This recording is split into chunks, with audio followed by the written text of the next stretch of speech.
اللہ سے بات منوانے کا آسان طریقہ۔ میں نے ایک سفید ریش بزرگ سے ایک سوال پوچھا کہ اللہ تعالیٰ سے بات منوانے کا طریقہ کیا ہے؟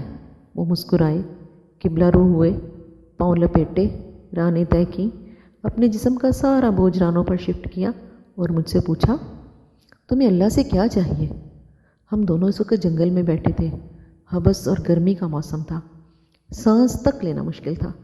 میں نے اوپر دیکھا، اوپر درختوں کے پتے تھے اور پتوں سے پرے گرم پگھلتا ہوا سورج تھا۔ میں نے مسکرا کر عرض کیا، اگر بادل آ جائے، ذرا سی ٹھنڈی ہوائیں چلنے لگے تو موسم بہت اچھا ہو جائے گا۔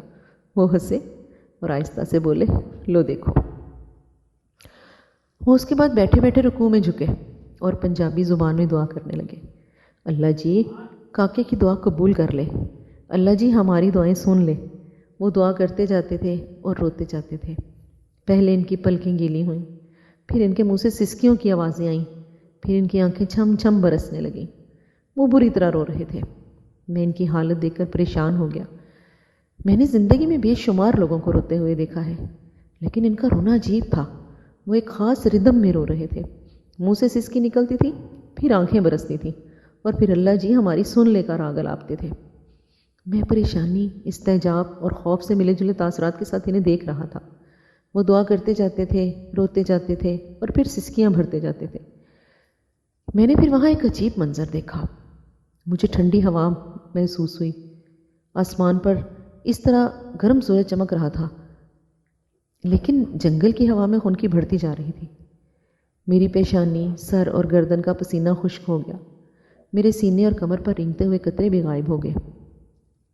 میں ٹھنڈی ہوا کو محسوس کر رہا تھا اور حیران ہو رہا تھا۔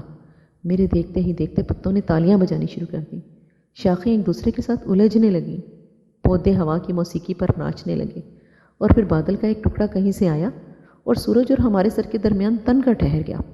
وہ رکے اور دعا کے لیے ہاتھ اٹھائے اور شکر ادا کرنے لگے۔ وہ دیر تک اللہ جی آپ کا شکر ہے، اللہ جی آپ کی بہت مہربانی ہے کہتے رہے۔ وہ دعا سے فارغ ہوئے، ذرا سا اوپر اٹھے، ٹانگیں سیدھی کی، منہ میری طرف کر کے بیٹھ گئے۔ ان کی سفید داڑھی آنسوؤں سے تر تھی۔ انہوں نے کندھے سے رومال اتارا، داڑھی خشک کی اور پھر بولے، دیکھ لو اللہ نے اپنے دونوں بندوں کی بات مان لی۔ میں نے ان کا ہاتھ پکڑا، چوما اور پھر عرض کیا، بابا جی لیکن اللہ سے بات منوانے کا فارمولہ کیا ہے؟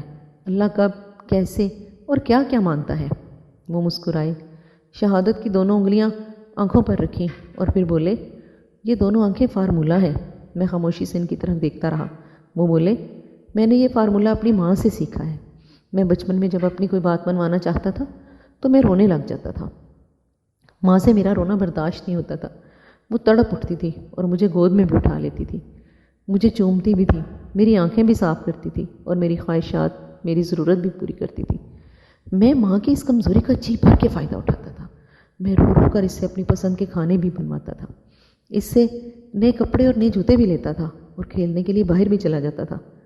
وہ رکے اور پھر آہستہ سے بولے، میں نے جب مولوی صاحب سے قرآن مجید پڑھنا شروع کیا تو مولوی صاحب نے ایک دن فرمایا، اللہ تعالیٰ انسان سے 70 ماؤں سے زیادہ پیار کرتا ہے۔ یہ فکرہ سیدھا میرے دل میں لگا اور میں نے سوچا، میں رو کر اپنی ایک ماں سے سب کچھ منوا لیتا ہوں، اللہ اگر مجھ سے 70 ماؤں جتنی محبت کرتا ہے تو پھر میں رو رو کر اس سے کیا کیا نہیں منوا سکتا۔ وہ رکے اور پھر بولے، بس وہ دن اور آج کا دن میں روتا ہوں، اللہ کی ذات میں 70 ماؤں کی محبت جگاتا ہوں اور میری ہر خواہش، ہر دعا پوری ہو جاتی ہے۔